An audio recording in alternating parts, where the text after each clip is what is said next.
Welcome to the Redhead Reveal podcast, where we reveal what it means to truly connect. I'm Jenn Pinkerton, your Redhead host. I'm a psychotherapist, high-performance coach, sexologist, writer, and speaker. As a connection expert, I help people transform by exploring the root causes and beliefs and behaviors that hold them back. Let's talk about living a life where you thrive. I'm going to talk about parenting today. And whether you are a parent, I know this will resonate with you. And if you are not yet a parent, it's still going to resonate with you because we're going to unpack how so much of our life and who we are and our nervous system and our traumas and our experiences show up in parenting. So let's get started. Parenting will reveal parts of you that nothing else will. Not your career, not your friendships, not even your significant other or your relationship before children in the way that you might not expect. Parenting has become this way of pulling forward all of your patience, all of your fear, all of your tenderness, all of your gentleness, all of your control, your history, your unresolved places, all at one time. It doesn't just ask you to love your child. It asks you to lead them and to lead them while they're struggling. It asks you to stay steady when their nervous system is overwhelmed, and yours is too. It asks you to be thoughtful when you are tired, when you are overwhelmed.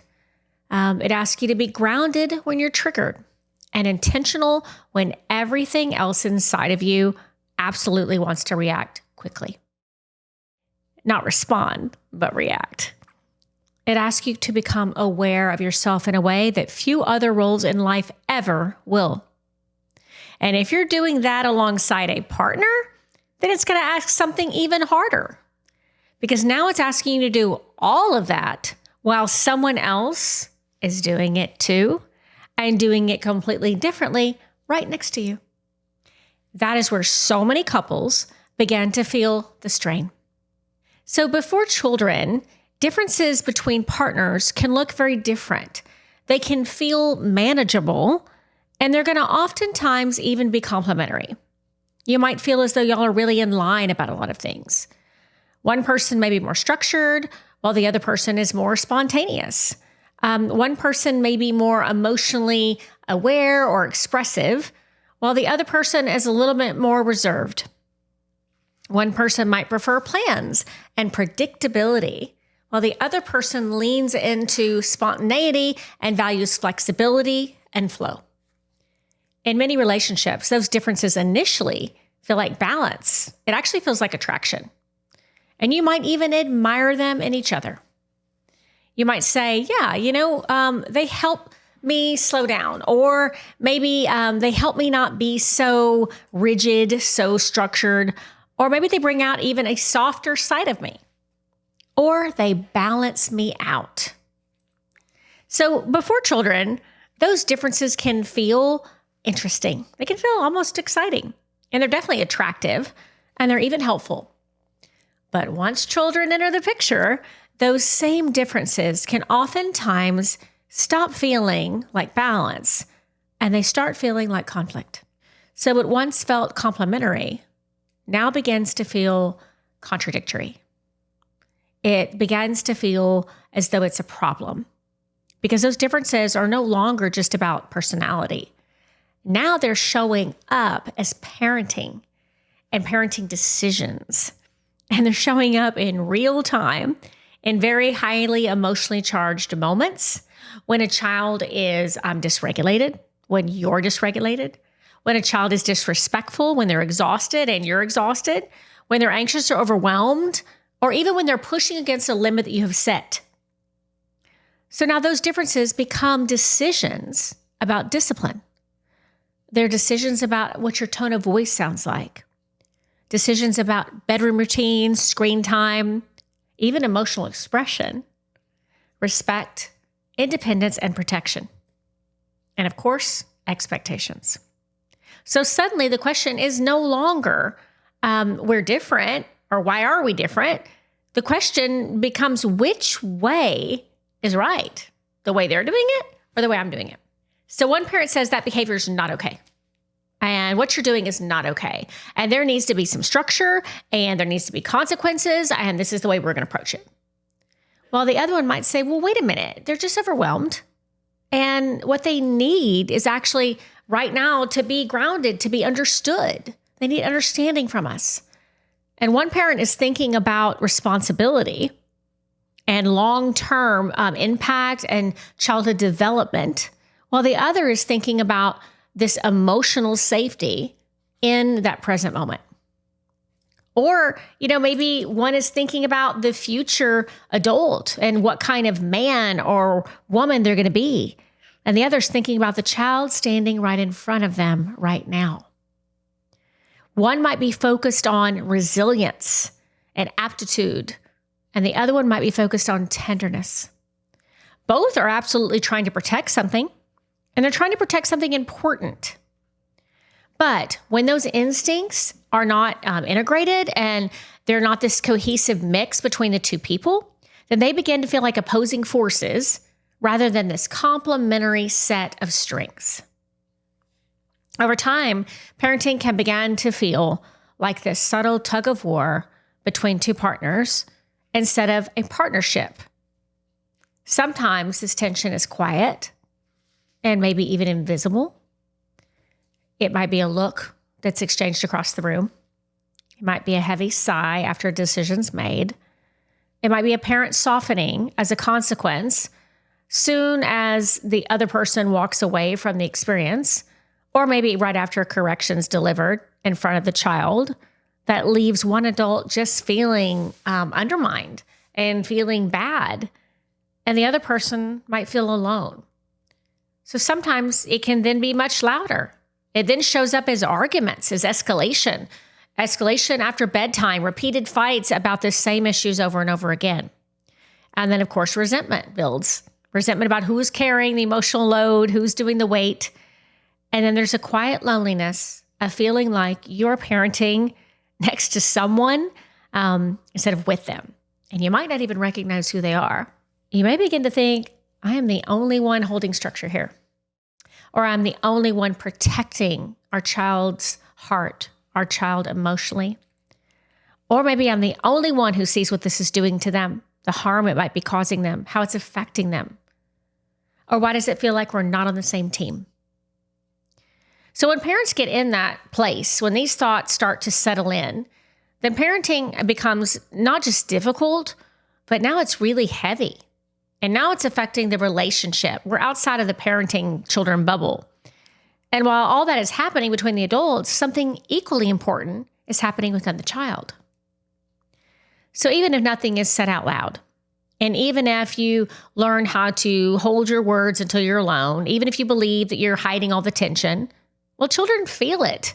They are incredibly perceptive. They do not just listen to words. They absorb energy. They absorb tone, body language, nuance, pauses, emotional shifts, and inconsistencies in the room.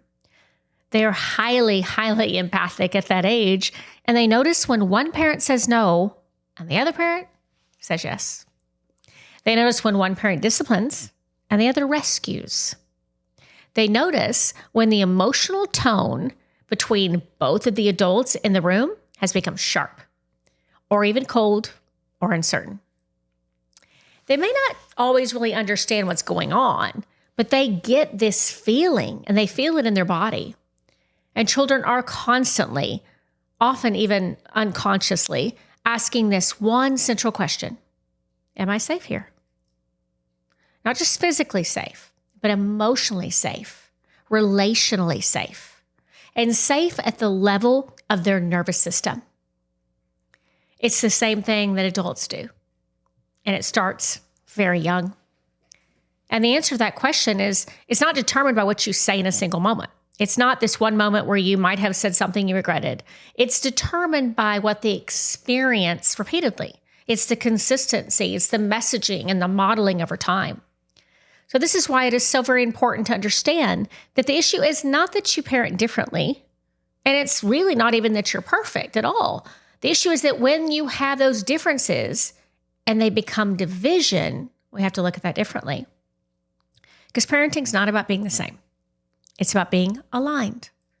And alignment does not require any sort of identical behavior or tone or personality. Alignment is positive. Alignment means it works. It doesn't mean that most parents must sound alike or that discipline is exactly alike or even feels the same way in every moment or situation. But alignment is more about the idea of shared values. You have shared direction and a shared mutual respect and understanding of whatever it is that you're trying to build in your child and in this relationship over time. So it means that you may look different in how you respond to things, but your child experiences it nonetheless, something steady and something coherent beneath all of these differences that you still may have. That alignment protects that. And it means that one parent might bring more warmth in a more verbal way, while the other parent brings more steadiness in a more practical way. But both of these parents are moving in the same direction, and both of the parents are aligned. It means different strengths, different weaknesses, shared mission.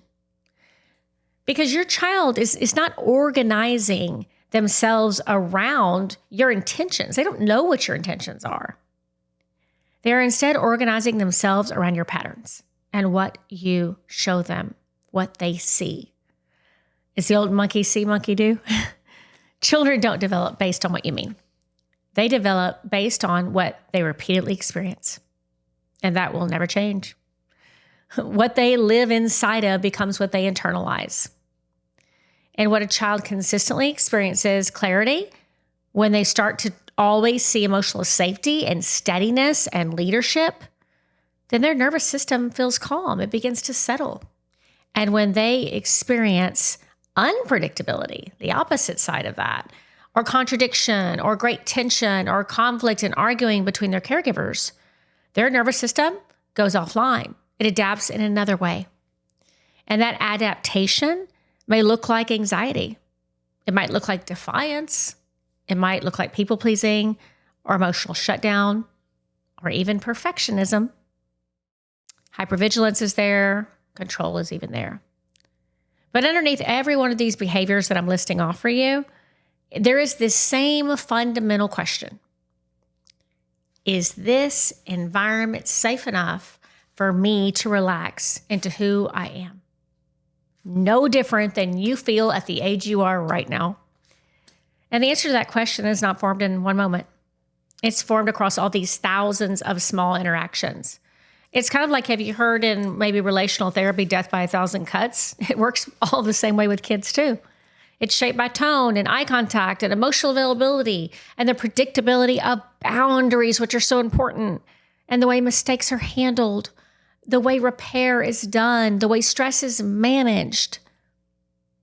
And it's the whole emotional climate of the home. You know, children are not just being shaped by your words, not even at all. They are way more shaped and way more molded by the relational field that they live inside of in the home with you both. And that is why parenting is so much deeper than discipline strategies. In fact, when people talk about discipline as the first thing about parenting, I already know we're off track because parenting is nervous system work. Parenting is relational work. Parenting is modeling, it's repetition, it's repair, it's emotional attunement, it's emotional leadership over time, it's validation, it's tenderness. This is where the science matters because this is not just some theory or a soft preference or gentle parenting or caring more for things to feel warm and fuzzy. None of that. This is actually attachment. And attachment research has shown that children who develop a secure attachment through emotional attunement, through responsiveness, and through repair, they tend to have a much, much stronger emotional regulation in their life. They have healthier relationships overall. They have better stress tolerance. They achieve and exceed and excel more in life. And they have greater resilience over time. Research and clinical summaries of Edward Tronick's work, he's a pioneer in this, has popularized the idea that caregivers are only accurately in sync, so to speak, with children about 20 to 30% of the time. Now think about that. Only 20 to 30%? And that secure attachment is built not by perfection, but by a mismatch followed by that repair. So there's also more recent meta-analytics about attachment classifications and the idea of where it suggests that just over half of the children in the world are securely attached globally. And there's one large review that even estimates about 51.6% of secure attachment, meaning insecure attachment, is still very common. And that starts so early. Dan Siegel, another pioneer in our work, he talks about the upstairs brain and the downstairs brain. And that framework is also so consistent with this developmental picture. For a child, that upstairs brain, it's involved in the planning and the control and empathy and balance and decision-making. It's all that is still under construction, of course. And it's going to be under construction for many, many years throughout childhood and even into young adulthood, because we know that the prefrontal cortex is not developed until they're about 26. So children need co-regulation and they need guidance rather than this expectation of some mature self-management from a very immature brain. And so that statistic I cited, it really matters deeply, because when people hear that, and they hear that children only need maybe attunement and that emotional connection met around 30% of the time to build secure attachment, there's usually an immediate sigh of relief. And there should be a sigh of relief because it lets parents breathe, because we are not perfect beings. It reminds you don't have to be perfect. But if you got it right 20% of the time, we're doing some wonders for how our children see the world. But the next question matters too. So how many children are actually getting even that 20 to 30%? You know, when we look at that broader attachment picture and the scope widens and see that only about half of all children globally fall into a secure category, well, then it becomes clear enough that attunement is really not automatic. It's not something that's guaranteed. It's not guaranteed simply because a parent loves their child. You can love your child more than anything in the world and still give them a childhood to heal from. Modern life competes with attunement, and stress competes with attunement, and phones and accessibility compete with attunement. Burnout competes with attunement. And the biggest one, unresolved trauma, competes with it. There's also overload, which is problematic. It can be a competition. It just means that this emotional presence is not something we drift into by accident. It's something that we're going to have to consciously return to on purpose.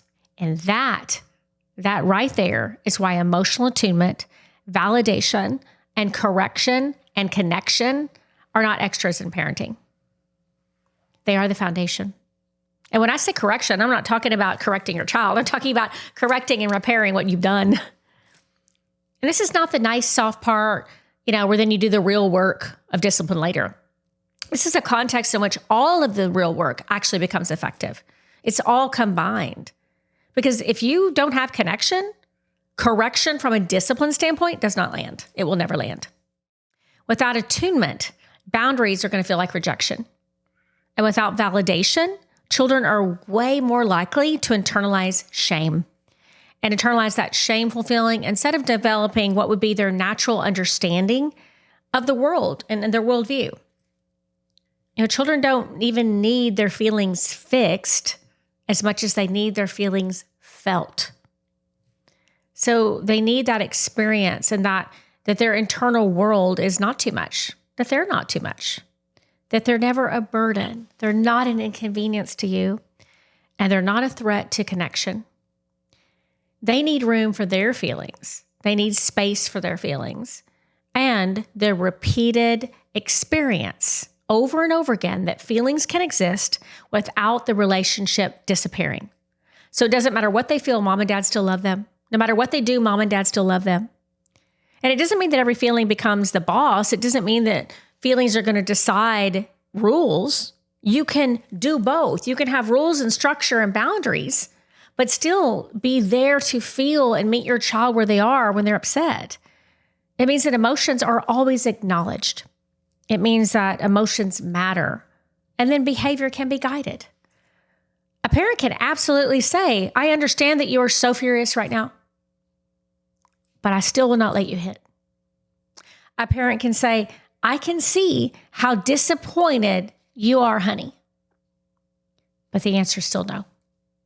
A parent can validate that I know this is hard, but we're still going to hold the boundary. That's not permissiveness. That's not letting a child getting away with everything. That's integration. That's a sense of fully embodying everything that is needed to be seen, to be heard, to be safe. And everything then lives in that shared moment. And that is how children learn something incredibly important. And this is a lifelong thing. This is it right here. Children learn that my feelings are real and my behavior matters. I'm allowed to feel deeply, and I'm still expected to grow. One is not more important than the other. And one of the biggest mistakes that adults make is assuming that behavior is the whole story and the behavior is all that matters. For a lot of parents, especially generationally, older parents, that really is hard. But for children, it's very rarely the full story. Because honestly, behavior is communication. Behavior is an outward expression of an internal state that a child often does not yet have the language to explain that to you, to articulate that, or they might not even have the self-awareness to understand what they're feeling, much less any sort of emotional regulation to explain it to you. A child talking back may not simply just be disrespectful in the way we interpret it. Instead, that child might be overwhelmed. They might be embarrassed. They might be overstimulated, or they might be trying to regain a sense of control in an unsafe world. A child refusing to listen may not be defiant in some moral, deep sense that we might go to. They might just be flooded emotionally. They might be anxious, or they might be unable to process multiple demands at once. And so when a child shuts down, they may not actually be ignoring you at all. They may be protecting themselves from this emotional overload. You know, a child who lies may not just be bad. I don't believe there's bad children. They may be afraid of what happens when they tell the truth. And a child who keeps pushing limits may not be trying to ruin your life. They may be instead say, does anybody here actually feel strong enough to hold me, to hold space for me? It's like they push and test to see, is anybody watching? And I wonder, when you begin to look at that behavior through that lens, does something shift for you? Because it should. We should move from judgment to curiosity. We should move from control to understanding. We stop asking only, like, how do I stop this behavior? And instead, what is this behavior trying to tell me? We stop seeing the child as the problem, because usually they're the problem. We got to come in and fix the problem. But instead, we start seeing the behavior as information. That shift does not weaken your parental authority. It strengthens it, because you are here with your wisdom and knowledge and examination and observation. And it allows you to respond to the actual need instead of just reacting on the surface. This is deeper, bigger, bolder. And this is also where the brain-based lens becomes so helpful.